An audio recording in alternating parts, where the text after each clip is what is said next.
GM Meta Intro friends, today is Friday, March 20th, and you know exactly what time it is. It is the Meta Intro Show, probably the best labor market podcast out there. I'm Luis Fausto, and today I have three interesting headlines that we need to go over. The first one is the hottest career path right now.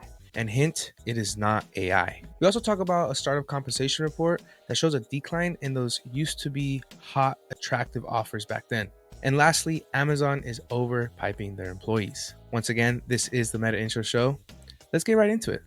So last week I covered a story about a job that was out of this world, quite literally actually. As you remember, NASA is hiring. And it turns out that the career path to space just got a lot more competitive, and not just for applicants. This week's story is the one brewing right here on Earth between the OG space agencies like NASA and the two new kids on the block, SpaceX and Blue Origin. These private space companies are taking off with their ambitious projects and fat stacks of cash. SpaceX and Blue Origin are offering starting salaries of $95,000 to $115,000 per year for young engineers fresh out of college. And let's be honest, there's a bit of a shadow side here.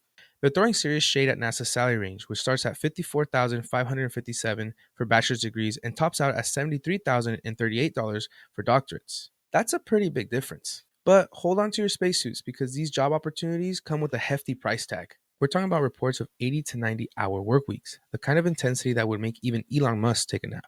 It's a classic case of old school versus new school. NASA, bless their process-driven hearts, is stuck slinging resumes and talking about pensions at career fairs, while SpaceX and Blue Origin are zipping around to college robotics clubs, whispering sweet nothings about cutting-edge tech and changing the world. It's no surprise recent grads are falling head over heels for the allure of these private space companies, even though they know the burnout rate is apparently high. So what's the verdict here, you Martians? Are we kind of attracted to these new, shiny companies that offer these nice salaries, or are we sticking to the old school, not so flashy jobs? The Bureau of Labor Statistics predicts aerospace engineer jobs will grow 6% by 2032, twice the overall job growth rate, and the global space economy is expected to boom 40% to a whopping $770 billion in the next 5 years. It's a tough one here, but let's face it, this is the beauty of the new space race. There are options, even if they come with a dreadful hour week. Moving on to our next story, we're diving deep into the world of startups, land of beanbags, free lunches, and wait, hold on, what's that? Less equity and a hiring slump. The recent VC funding slowdown has hit startups in a really hard way. Our source of intel, Carta, the Robin Hood of equity management solutions for startups. They just dropped their annual State of Startup Compensation report, and let me tell you, it's a reality check. Turns out, these massive equity grants and wild hiring sprees of the past 2 years are completely gone. We're talking a 49% drop in new hires, the lowest in 5 years. But it doesn't stop there. Layoffs are spiking, and salaries are stagnant. And the average equity grant offered to new hires has shrunk by a whopping 37%. Ouch. So what does this mean for the startup ecosystem? Let's break it down. Headcount hangover. For the first time ever, VC-backed startups are actually shrinking their teams. No more growth at all costs mentality.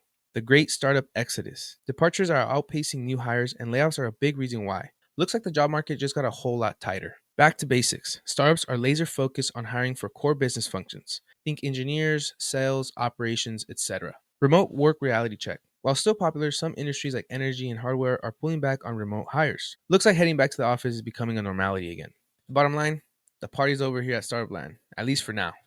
But let's be optimistic. That means there's more opportunity for those that are scrappy and resourceful.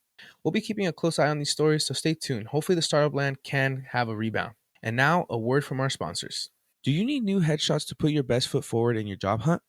With BetterShot AI, you can get 120 professional headshots without leaving your house. You can upload 10 casual photos of yourself, and BetterShot takes care of the outfits and backgrounds. In less than 3 hours, your headshots are delivered to your inbox. No photographer, dressing up, or posing required when you use BetterShot AI.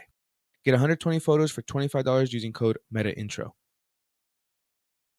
And for our last story, it's about Amazon and a program that's got some employees feeling fired, but not quite. It's called the PIP, which stands for Performance Improvement Plan. Basically, it's Amazon telling their workers are not performing. Now, according to the leaked HR document, things got spicy in early 2023.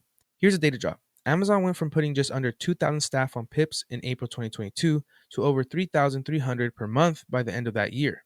In January 2023, that number spiked to a whopping 4,527 new PIP placements, with forecasts exceeding 5,000 in the following months. This jump in PIPs coincided with a not-so-secret layoff party. Amazon shed a cool 27,000 employees between November 2022 and March 2023. Some folks are saying that Amazon did all these PIPs to avoid the bad press of layoffs. Amazon, of course, denies these claims. They say they're simply raising the performance bar to keep their workforce super efficient. The data tells a bit of a different story though.